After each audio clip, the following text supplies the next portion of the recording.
At the beginning of the process of creation, Lord Brahma created the four Kumaras or the Chatursana. As the four Kumaras were born from the mind by just a desire, that is Manas of Brahma, they are referred to as his Manas Putras. Their names are Sanaka, Sanandana, Sanatana, and Sanat Kumar. When the four Kumars came into existence, they were all embodiments of pure qualities. They did not have any sign of negative qualities like proud, anger, attachment, lust, and material desires. Now, Lord Brahma had created these four Kumars so that they could help in the process of creation.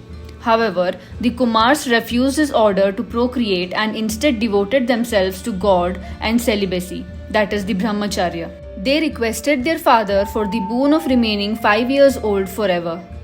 Due to the boon from their father Brahma and the strength of their tapasya, the four Kumars looked like 5-year-old.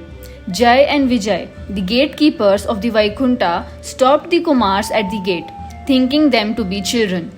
They told the Kumars that Sri Vishnu is resting and that they cannot see him now. Kumaras replied that Lord loves his devotees and is always available for his devotees. You are no one to stop us from seeing our dear Lord. But Jai Vijay didn't understand their point and kept on arguing for a long time.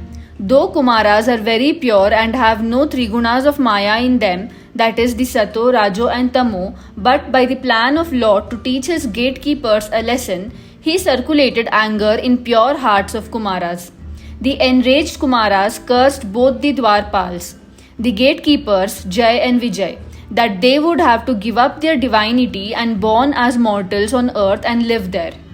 When Jai Vijay were cursed by the Kumaras at the gateway of Vaikuntha Loka, Sri Vishnu appeared before them and the gatekeepers requested Sri Vishnu to lift the curse of the Kumaras. Sri Vishnu says that curse of Kumaras cannot be reverted. Instead, he gives Jai Vijay two options. The first option is to take 7 births on earth as a devotee of Vishnu, while the second is to take 3 births as his enemy. After serving either of these sentences, they can re-attain their status at Vaikunta and be with him permanently. Jai and Vijay cannot bear the thought of staying away from Vishnu for 7 lives. They agree to the second option to become enemies.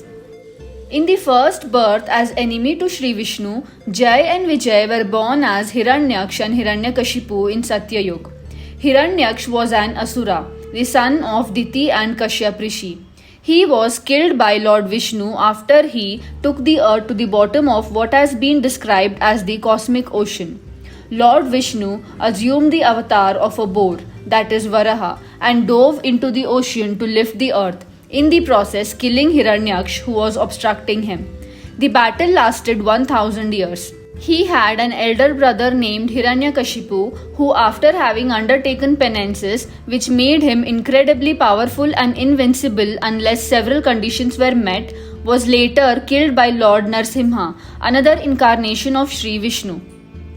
In the next Treta Yuga, Jai and Vijay were born as Ravan and Kumbhakarna and were killed by Lord Vishnu in his forms as Ramchandra and Lakshman. At the end of the Dwapar Yuga, Jai and Vijay took their third birth as Shishupal and Dantavakra, who was a supporter of Jarasandh, a friend of Shishupal and an enemy of Vasudev Krishna. And Lord Krishna appeared himself along with Balaram and killed them.